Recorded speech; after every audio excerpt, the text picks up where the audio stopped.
So here we have it, game number 1 of this best of 3. A nice little bit of Terran on Terran action. Starting off on merry-go-round, spawning up to the top right-hand position. We've got the red Terran player representing WS. It is EnDeR. Wolves Esports. And his opponent up in the top left representing Millennium, the blue Terran player, none other than ForGG. I want to rename this little symbol here, the Jadong arms. You've all seen that video on Reddit, or the GIF on Reddit, haven't you? Jadong flexing. Big biceps, bro. Anyway, openings of TvT. What can we be getting? Reapers are a possibility.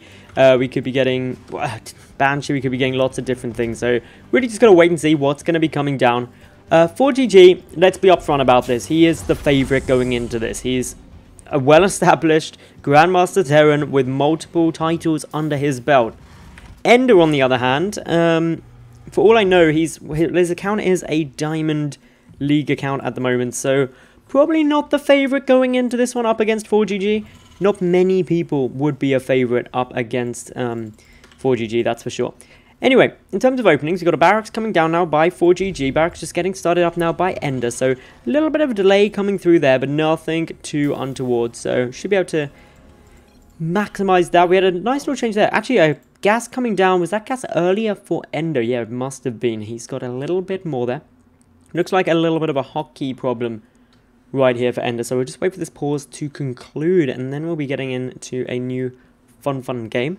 Waiting to see what kind of opening these two go for. Obviously, the gas advantage slightly up overall.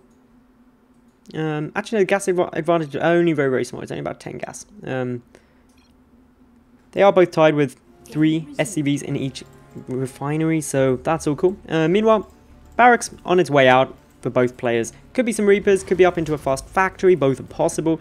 And it looks like he's just going to go and come for a little bit of scouting information right now. We know this isn't going to be going for any kind of command center because, of course, he does not have anything, enough minerals to do it. So that's nice and simple to see. Both players about to hit that 100 Vespian mark.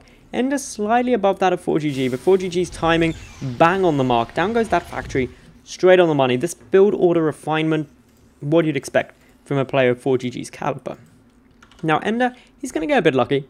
Had a 50-50 chance to scout the right way first, and he flips the coin the right way, and is going to come up and scout ForGG nice and quick. So, through we all go. Tell the observers what's going on. It is definitely the first game. So, now goes an SCV. That's, of course, the scouting SCV. ForGG getting out that Marine in time. Didn't see the second gas getting taken, and that's quite important. That second gas is coming down quite a bit earlier than EnDeR's. EnDeR just waiting with his Marine up on this high ground in case a counter scout was coming through, but no sign of that at the moment. Second refinery nearly done now for ForGG, who adds in that starport. This could very well be some kind of drop play, could also be Banshee play. With the Hellions coming through, it could be Hellions poking with a couple of Marines, Banshee coming in the back, just looking to deal a lot of harassment damage early on, so good possibilities. Meanwhile, second gas getting starting up for EnDeR, but this is a lot later. ForGG already mining about 100 more gas per minute, 110 actually, if we're precise there, so he's going to have a lot more gas coming through than EnDeR. He's already pulled a little bit ahead there, but EnDeR will level out that income now.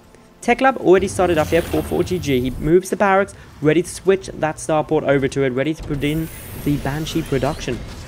And this is all a very normal game. First Hellion, just out of here for ForGG. Noti's just got the one Hellion, no more in production. And this is mainly to scout. He's just going to go and have a little peek around. Where is my opponent? What is he doing? Cloak on its way down for ForGG. Meanwhile, the EnDeR, he's adding in the Medevac. So he's going to go for a drop style play as opposed to the Banshee style play, at least initially. So this is going to be an interesting dynamic to see how these two builds bump heads, see what's going to go on here. Reactor coming down from ForGG as well. That means he's going to be able to continue to pump out, obviously, more Hellions if he wants to, add in a couple of Widow Mines, should he want to be safe in case there was any counterattack coming through. For now, though, up comes that Hellion. Going to go a little peek at everything going on. Wow, this is actually a really good scout here for ForGG. He sees pretty much all. Sees no Tech Lab on that starport, and that's the money scout. Knowing there's no no Tech Lab on the starport means no Banshee.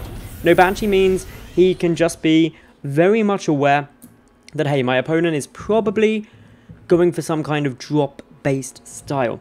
Now, EnDeR has just started production on an engineering bay. He's also adding in that tech lab now, but of course, that tech lab going to be coming a heck of a lot later. One Widow Mine coming through. This is actually a really smart play because the Banshee's already been seen. If Cloak, Cloak will be done in time, so it's not going to be able to do much with our scan, but if a scan goes off, obviously that'll be a nice little hook. Drop coming down into ForGG's main base. It does mean that he loses 2 workers. Not a drastic loss, especially when he's counter-attacking now with this Banshee. The Widow Mine still not out on the field yet. A missile turret being produced, but the SCVs are just going to continually get taken down. There's enough energy for a scan. The Widow Mine is going to burrow up. This is going to be a bit of a close call. Backs on out. Comes back in. Knows where and when he can poke, when he can prod. He's dealing a lot of damage with his Banshee. He's already racked up 8, 9 kills.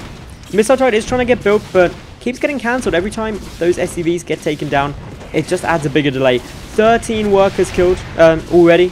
May even try and go for the 14th. Realizes there would be a dangerous game. Goes for 14. Backs out. Staying just on the edge of that missile turret vision. Cloak still has quite a while going on it. That supply depot could run into some problems if it isn't very, very cautious. Meanwhile, EnDeR's drop didn't manage to achieve that much. A couple of Hellions are going to be coming up here, but with a Banshee in defensive position as well. A second Banshee coming over to harass more, plus a tank shelling away. This is looking very good for ForGG.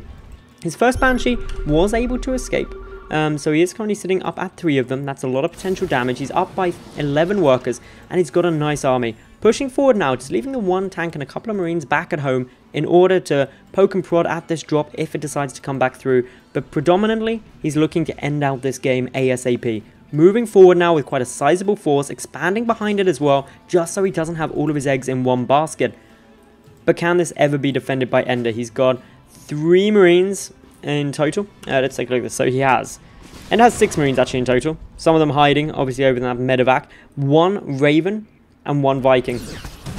Nice little Widow Mine hit though by EnDeR. Gets 2 of those Banshees thanks to the aid of a volley from that Viking. The Raven, though, in a dangerous position, is going to get taken down. Means no more detection. The Banshee now has free reign, at least out of position of that missile turret. The Widow Mine will now fall. The Marines pushing through. The tank sieging on the high ground. SCV is going to try and get pulled, but they are taking a heck of a lot of damage from that siege tank and those Marines. The Banshee chipping away as well, and this is looking very good now. That was an explosive death for those SCVs, and game 1 is going to go to ForGG.